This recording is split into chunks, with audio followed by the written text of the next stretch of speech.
Olá, tudo tranquilo? Gente, hoje nós vamos dar continuidade à nossa série de mensagens intitulada Milagres de Jesus. São 7 milagres que nós estamos vendo, nós já estudamos 3 milagres, né? Que foi o primeiro milagre, transformação de água em vinho. O segundo milagre de Jesus, a cura do filho de um oficial do rei. E a cura de um paralítico, né? Que foi o da semana passada.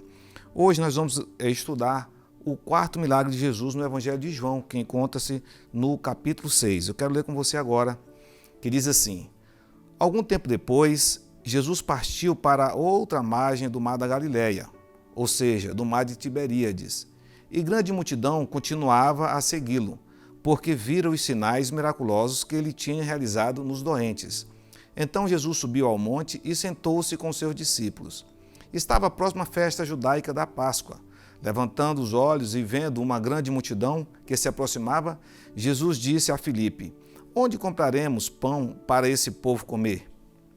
Fez essa pergunta apenas para pô-lo à prova, pois já tinha em mente o que ia fazer. Filipe respondeu: 200 denários não comprariam pão suficiente para que cada um desse um pedaço, para que cada um recebesse um pedaço. Outro discípulo, André, irmão de Simão Pedro, tomou a palavra. Aqui está um rapaz com 5 pães de cevada e 2 peixinhos. Mas o que é isso para tanta gente? Disse Jesus. Mandem o povo assentar-se. Havia muita grama naquele lugar e todos se assentaram. Eram cerca de 5.000 homens. Então Jesus tomou os pães, deu graças e o repartiu entre os que estavam assentados, tanto quanto queriam, e fez o mesmo com os peixes. Depois que todos receberam o suficiente para comer, disse aos seus discípulos: Ajuntem os pedaços que sobraram, que nada seja desperdiçado. Então eles o ajuntaram e encheram 12 cestos com os pedaços dos 5 pães de cevadas deixados por aqueles que tinham comido. Queridos, esse texto, esse milagre de Jesus, intitulado Multiplicação dos Pães e dos Peixes, eles se encontram nos 3 outros evangelhos, Mateus, Marcos e Lucas. Para aí você ver a importância, a relevância da temática desse ensinamento de Jesus aos seus discípulos, à multidão e para nós hoje também. Então Jesus estava em volta de uma grande multidão. Outros textos, né, nos sinóticos dizem que já era o final da tarde, Jesus já tinha pregado em várias outras cidades, mas agora eles tinham saído para um descanso. A surpresa sua é quando ele chega no momento de descanso, ele tem essa multidão lá à sua espera, porque o povo tinha visto, diz aqui o próprio João, o evangelista João, diz que o povo tinha visto os sinais, os milagres de Jesus e por isso seguia. Mas quando a gente percebe o contexto, né, ali da Judéia, a gente percebe que existia um povo marginalizado, existia um povo que era desprovido de qualquer atenção do Estado, né? Até porque ali era o Império Romano que vigia, que mandava, né? Tinha os religiosos da época também que se beneficiavam também, né? Porque eles eram coligados a Roma. Então, assim, o povo ficava desassistido. Então, eles não tinham um ensinamento adequado, eles não tinham uma compaixão. Pelo contrário, eles eram marginalizados, eles eram ridicularizados, porque realmente eles não tinham, né, uma aproximação com o templo também, que eles não cultuavam, e os próprios religiosos da época eles eram como se fosse uma casta, eles se separavam do povo, trazendo várias normas que acabavam com que o povo se afastasse de cultuar a Deus da maneira correta. Com o advento de Jesus, o Messias prometido, ele se aproxima do povo, trazendo uma palavra de ânimo, uma palavra de incentivo, um evangelho, as boas mensagens. Ele começa a curar. Nós vimos aqui a cura no milagre, o terceiro milagre de Jesus foi a cura de um paralítico, e a gente percebe isso. Jesus começa a implementar um novo ensino, uma nova dinâmica em relação ao povo, aquelas pessoas marginalizadas. E nesse texto aqui não é diferente. também Jesus começa a ensinar os seus discípulos, aquela multidão que estava descamisada, que estava sem um aparato, sem uma aproximação com o Estado e até mesmo com o sistema religioso. Jesus começa a trazer novos ensinamentos. Eu quero compartilhar com você alguns ensinamentos que Jesus nos traz a respeito desse milagre da multiplicação dos pães. O primeiro ensinamento que eu quero trazer para você neste instante é para que você descanse em Jesus. Ele nunca se esquece de você. Veja bem, descansarmos em Jesus, porque Ele nunca se esquece de nós. O versículo 5 diz assim: levantando os olhos e vendo uma grande multidão que se aproximava, Jesus disse a Filipe: onde compraremos pão para esse povo comer? Como eu disse logo no momento introdutório, Jesus, já era final do dia, Jesus poderia muito bem falar: não, eu não quero mais conversa com esse povo, eu já preguei, eu já ensinei, eu já fiz curas, agora eu estou no final da tarde, eu estou no meu descanso. Tem outros evangelhos que dizem que Jesus era hora de descanso, ele sai com seus discípulos para ter um momento de descanso. Ele poderia muito bem dizer: olha, eu já fiz minha parte. E olhando a grosso modo, ele não estaria errado, porque realmente ele tinha feito uma tarefa árdua durante o dia, né? Mas agora ele se compadece de quem? Do povo que estava à procura dele, que estava caminhando, que estava exausto, e era hora de quê? De alimentar o povo. Então, por isso que esse tópico eu coloquei intitulado Descanse em Jesus. Ele nunca se esquece de você. Veja bem, ele não se esquece de nós, né? No milagre anterior que nós pregamos aqui, quando Jesus chega no tanque de Betesda, está lá aquele homem paralítico. Ele olha aquele homem, no meio de uma multidão também de enfermos, de doentes, tem uma festa, mas ele olha exclusivamente para aquele homem. E eu tenho uma convicção que Jesus olha diretamente para você. Jesus olha diretamente para mim. Por isso que nós precisamos descansar nele. Ele realmente é que é a solução de nossos problemas. Muitas vezes você pode estar pensando: poxa, mas nesse mundo, com tantas misérias, às vezes meu filho está drogado, meu casamento não está indo bem, minha vida profissional, minha empresa não está bem. Mas tenha convicção, Jesus olha e vê a sua necessidade, vê a sua carência. Isaías 49:15, eu quero ler 2 versículos para você aqui, para nós concluirmos esse primeiro tópico. Diz assim: será que uma mãe pode esquecer do seu bebê que ainda mama e não ter compaixão do filho que gerou? Embora ela possa se esquecer, eu não me esquecerei de você. Aleluias! Olha que bênção! Mesmo a mãe que amamenta o filho pode esquecer de amamentar aquele filho que precisa dela, é a única alimentação, o leite materno, ela pode esquecer do filho. Mas Deus está falando aqui para o povo de Israel e fala também para mim e para você, nesse instante: eu não me esquecerei de você. Ele olha para mim e diz: olha, Arnaldo, eu não me esqueço de você. Que palavra confortante, né, queridos? Nós temos essa convicção que o Senhor está conosco, né? Deus não é aquele que construiu todas as coisas. Tem uma filosofia que diz que Deus é um grande construtor, construiu o universo e se ausentou. Não, Ele é Emmanuel, Ele é o Deus conosco, amém? O último versículo aqui dessa parte, desse tópico, para concluirmos esse e passarmos para o segundo, está em Salmos 40, versículo 17, que diz assim: quanto a mim, sou pobre e necessitado, mas o Senhor preocupa-se comigo. Glória a Deus, né? O Senhor se preocupa comigo e com você. Segunda lição que eu aprendo aqui com esse milagre da multiplicação dos pães: entregue a Deus tudo o que você tem. Entregue a Deus tudo o que você tem.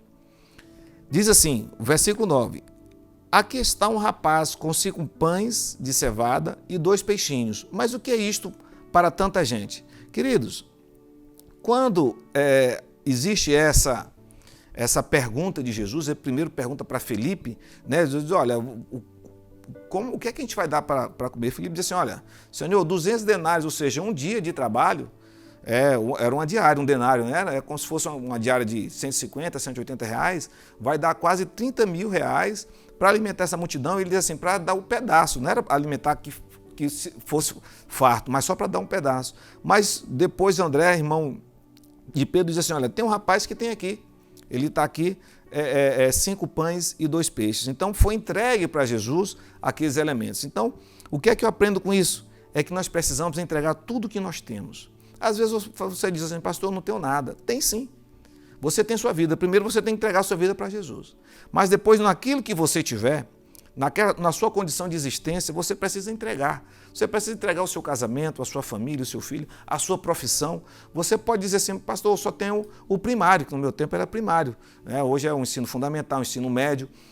Mas isso, já para Deus já é tudo, irmãos. Deus vai trabalhar na sua essência, para realmente multiplicar aquilo que você quer ter, aquilo que você tem, vai capacitar você para você ir muito mais.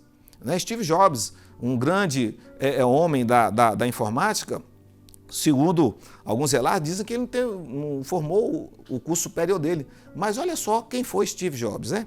Hoje eu estou utilizando aqui uma das ferramentas dele, que realmente todos nós utilizamos, né? A Apple, todos esses equipamentos. Então, isso aí, aquilo que nós tivermos em nossas mãos, Deus vai nos abençoar, queridos. Eu creio nisso, é a sua profissão, naquilo que você é.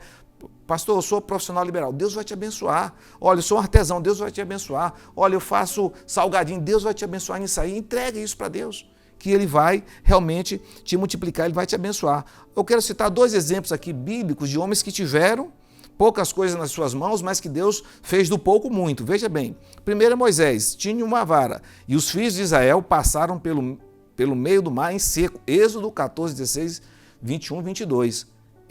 Essa vara foi utilizada para quê? Para abrir o mar vermelho. Olha só, queridos, que tremendo. Esse homem com apenas um cajado, ele fez um milagre que até hoje é contado na história. Davi não seria também diferente. O que é que ele tinha? Ele tinha uma funda e 5 pedras. Quem foi Davi? O que é que ele fez com essas pedras, essas pedrinhas, com essa funda? Ele derrubou um grande gigante. Golias, aquele homem que enfrentava, que humilhava tanto o povo como também a Deus, falando impropérios para aquela nação. Então, queridos, aquilo que você tiver em mão, tenha certeza, tenha convicção que Deus vai multiplicar. É preciso entregar para Ele. Agora, não adianta entregar uma coisinha aqui, entregar tudo. Tudo devemos entregar para o Senhor para que Ele faça do pouco, Ele faça o muito. Terceiro lugar, queridos, terceira lição que eu aprendo aqui com esse milagre de Jesus, que são milagres didáticos. Eu quero convidar você para continuar assistindo aos domingos essa série de milagres. Nós temos ainda 3 milagres que serão expostos aqui no horário da escola bíblica. O terceiro diz assim, saiba que você é parte da solução do problema. Olha só que maravilha. No versículo 10 diz assim, disse Jesus, mandem o povo assentar-se. Veja bem, aqui nós temos alguns discípulos. Filipe, no primeiro momento, ele foi um óbice, né? Ele foi um obstáculo. Disse, não, mestre, o Senhor falou, olha, onde é que a gente vai comprar aqui, Filipe? O Filipe conhecia aquela área ali, aquelas redondezas, ele disse, olha, mestre, aqui a gente não tem condições. Mas já André não. Ele mostrou, em que pese ele não tem aquela fé efetiva logo do primeiro momento de saber o que o Senhor ia fazer, mas o que é que ele faz? Ele entrega aquilo que aquele menino tinha.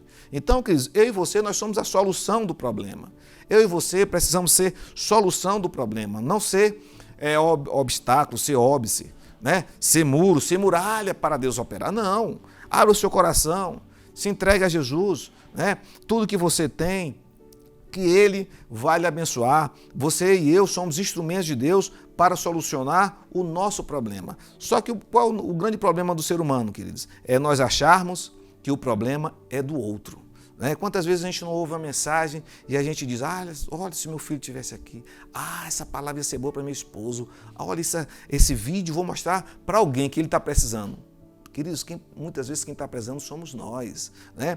Então, é isso que Deus quer, que realmente nós tenhamos essa condição, essa convicção. Eu e você, nós somos a solução do problema e Deus e Jesus conta comigo e com você. Então aqui, o Senhor fez um milagre, mas aqui o homem foi passivamente, ele participou também dessa empreitada do Senhor, desse milagre. Quarto lugar, nosso Deus, lição que eu aprendo aqui, é Deus de abundância. Às vezes, queridos, olha o que diz o versículo 12. Depois de todos receberem o suficiente para comer, disse aos seus discípulos, ajuntem os pedaços que sobraram, que nada seja desperdiçado. Olha só, Deus é Deus de abundância. Eu creio, irmãos, Deus é o Deus da prosperidade. Deus é o Deus da harmonia. Às vezes as pessoas, mas isso não é teologia da prosperidade. Não. Se eu e você, se nós temos conhecimento do verdadeiro Deus, do Emanuel, do Deus conosco, do Emanuel, Deus conosco, de Jesus, conhecimento da palavra, que nos traz ensino. Como é que eu não posso ser próspero? Como é que você não pode ser próximo se a Bíblia nos ensina isso? Se as passagens, as promessas do Senhor justamente nos ensinam isso, falam sobre isso. Então, queridos, Deus é um Deus de abundância, Deus não é um Deus de miséria.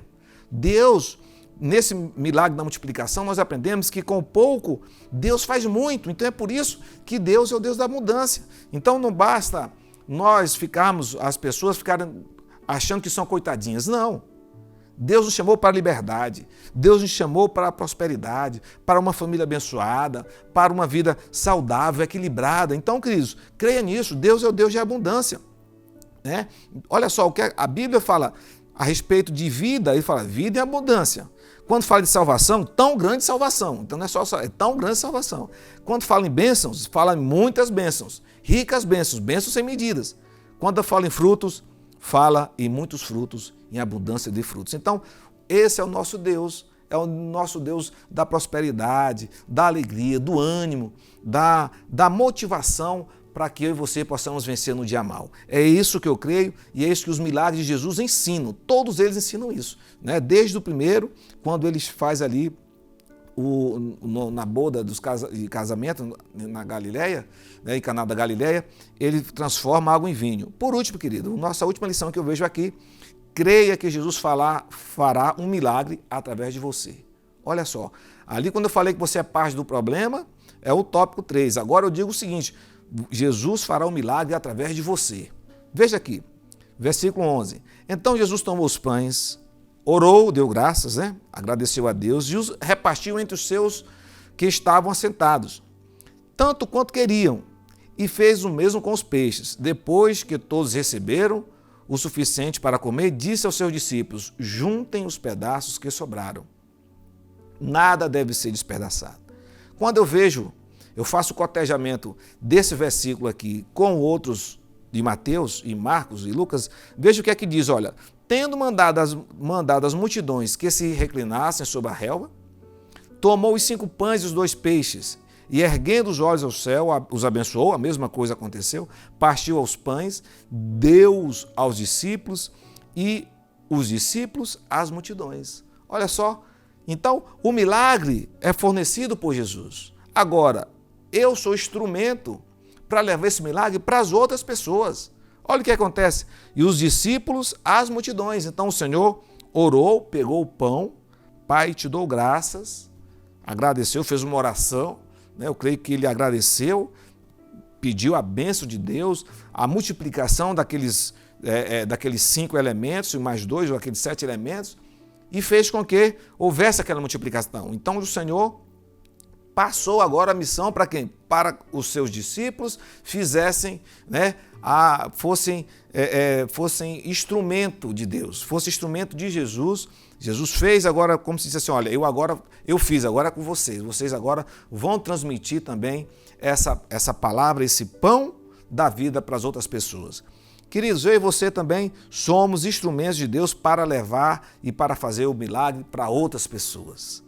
Eu creio que eu e você não estamos por acaso. Você que vai ouvir esse vídeo, compartilhe, participe, passe para no mínimo umas 10 pessoas, seus amigos, seus familiares, porque é isso que Deus quer de nós, que nós levemos essas palavras de esperança, palavras de incentivo, palavras realmente que edificam as pessoas. Então eu e você, nós somos chamados para também levarmos o milagre de Jesus, não só sermos passivo do milagre, mas sermos também ativo. Então, nós não somos o objeto de obstáculo, que foi o tópico 3, e nós também somos agora objeto de quê? De pronunciamento, de desenvolver. Nós somos um missionário levando a mensagem salvífica. Então, eu e você precisamos tomar muito cuidado nessa época de tantas notícias ruins, econômicas, da saúde, na área da saúde, política. Nada que se ouve tem perspectiva boa. Mas eu creio, em nome do Senhor Jesus, que esses milagres, que você faça um propósito de Deus, assista todos os domingos pela manhã essa nossa série de mensagens, que você vai ter uma nova perspectiva da vida cristã, no Evangelho de João, que nós estamos estudando aqui, todos os domingos pela Escola Bíblica Dominical. Então, concluindo, quais as 5 lições que eu aprendo com você durante esse milagre da multiplicação? Primeiro, descanse em Jesus, porque Ele nunca esquece de você. Segundo, entregue tudo que você tem a Jesus.